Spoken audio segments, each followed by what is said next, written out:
Hi, everyone. My name is Danny Hertzberg. I'm the Senior Director of Mid-Market and SMB Sales here at Slack.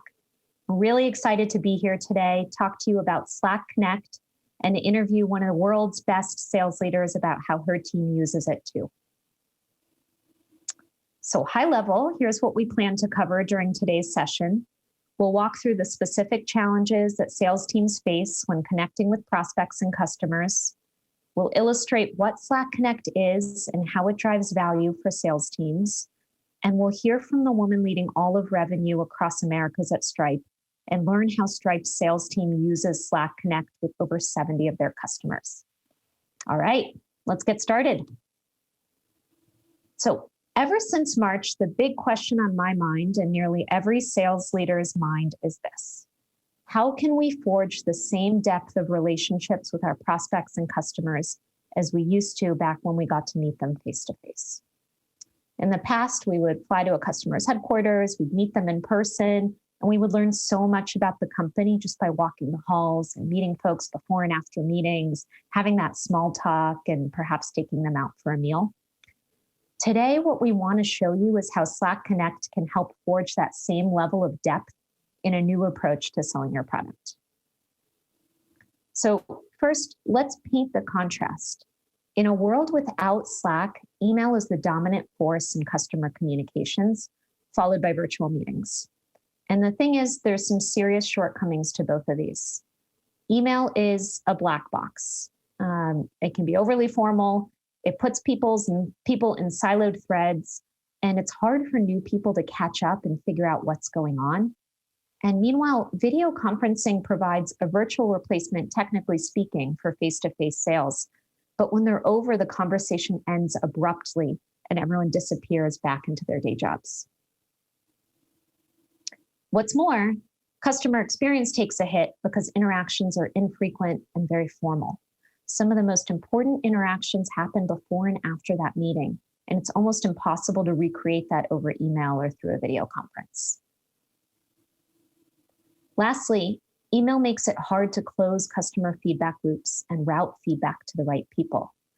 Have you ever sent an email to someone, waited for their reply, found out they're not the right person, added another person in, et cetera, et cetera? Exactly. So the question is, how can Slack Connect help solve these issues? Let's dig into that. Slack Connect allows you to securely communicate with your customers to build stronger relationships and expedite sales cycles. Most people here today are familiar with Slack as an internal communications tool. You communicate with your colleagues in Slack channels rather than emails, right? Now you can securely do the same with folks who don't work within your company. So what does that look like here at Slack? Within Slack, the sales and customer success teams use dedicated channels to communicate both internally and externally about an account. And we share external channels with our prospects and customers. We use these naming conventions that you'll be able to see here to denote whether we're using that channel internally and externally for clarity.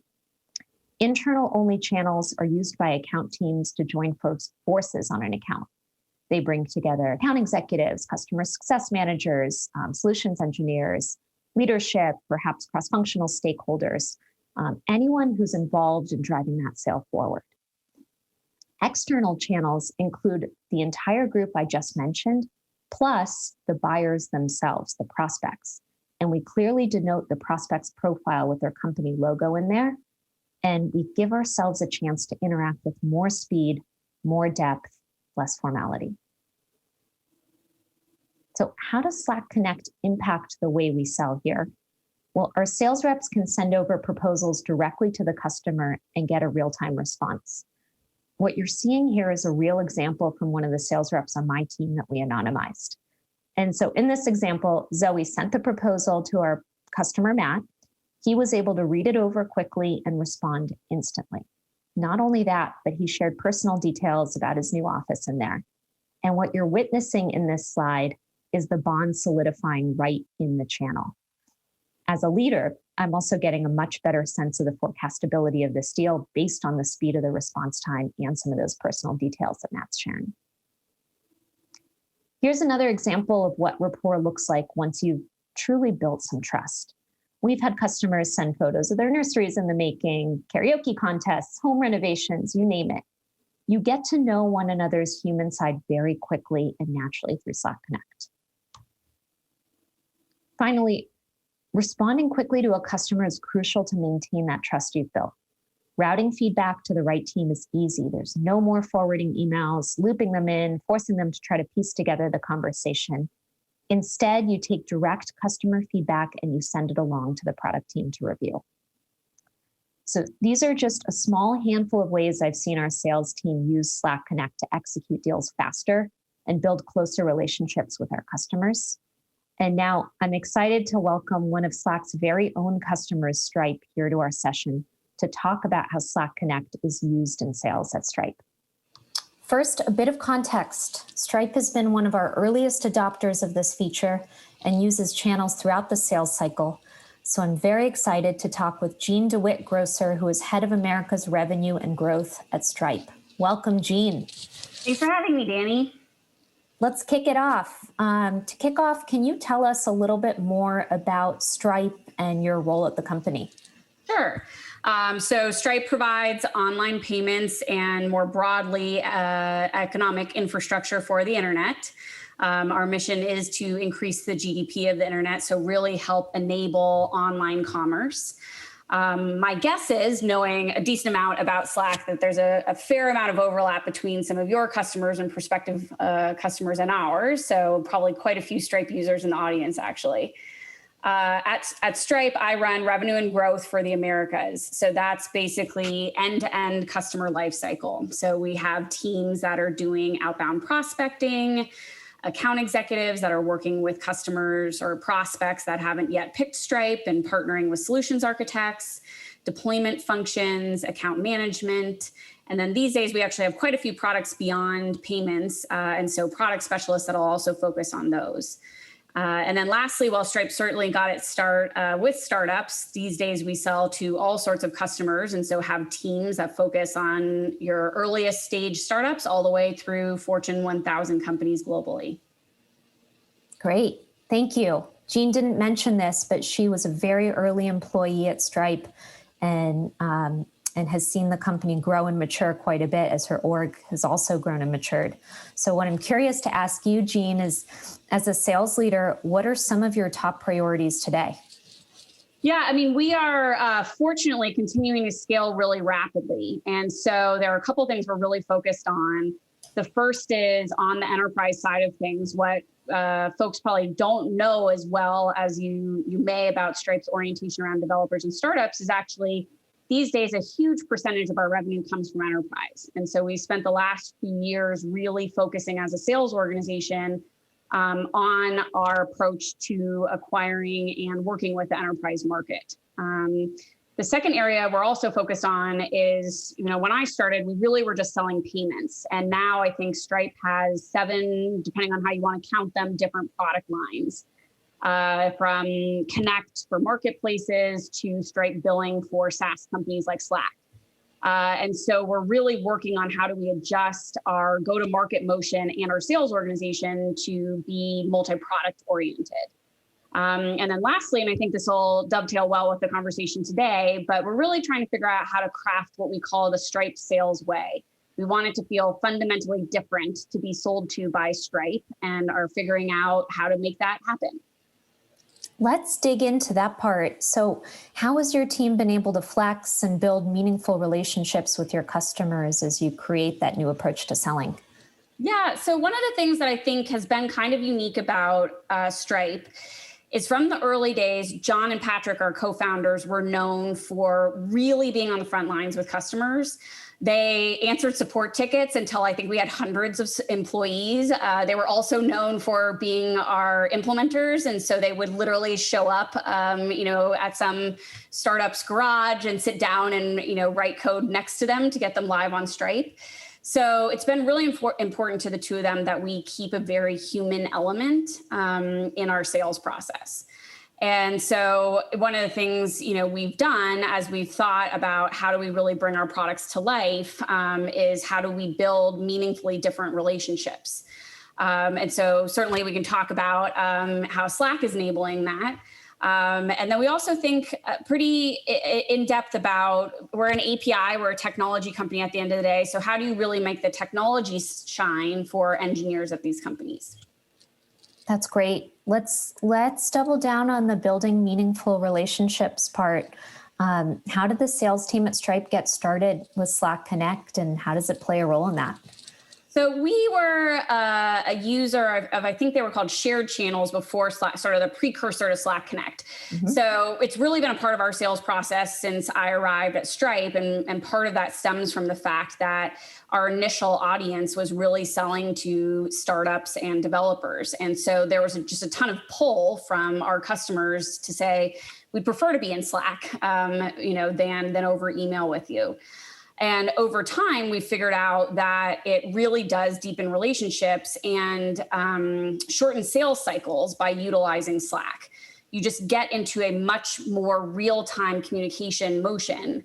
So, on the one hand, we've historically, I think a lot of folks in sales have known that the kind of gold standard of a deep relationship is you get the person on text, right? So that you can check in with them after a meeting and really get a sense for what happened. And so now we say kind of the gold standard is we get them into a shared Slack channel. And similarly, another kind of, key concept in sales is what we call the law of 2X, where you'll have a meeting on Monday, you have, follow-up action items with the customer or the prospect. And there's a tendency for the salesperson to then schedule the next meeting the following Monday, when frankly, it probably could have happened the next day, and accelerated decision-making. And so we find that by having the shared Slack channels, that iteration, that dialogue happens in real time rather than, the next time you can get calendar schedules to align. That's great. Can you paint the picture for us? So what does it look like when you use Slack Connect with your customers throughout the deal cycle? Yeah, so we really use it everywhere. We use it from a pre-sales perspective, where we'll have our account executives as well as our solution architects on our side in a channel that's shared with the customer, and you'll have their developers, you'll have their head of payments, you'll have folks from their finance department. And so often, you might have a formal meeting where you're presenting an overview, doing a demo, and then have a bunch of follow-up on more information they were going to provide us, things we can clarify. And so we'll go back and forth afterwards.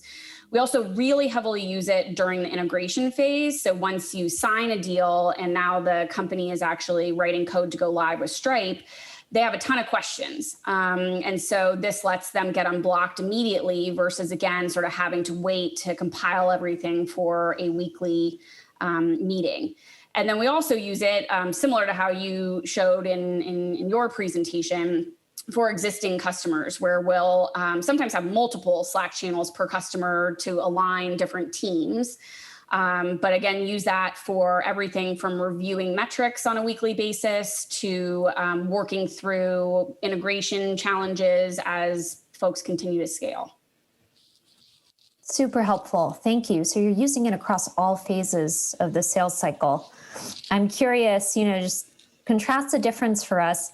What's the difference between using Slack versus other communications like text, as you said, the former gold standard, or email that sales teams used to rely on? Yeah, I think it's more in line with the cadence of the business these days.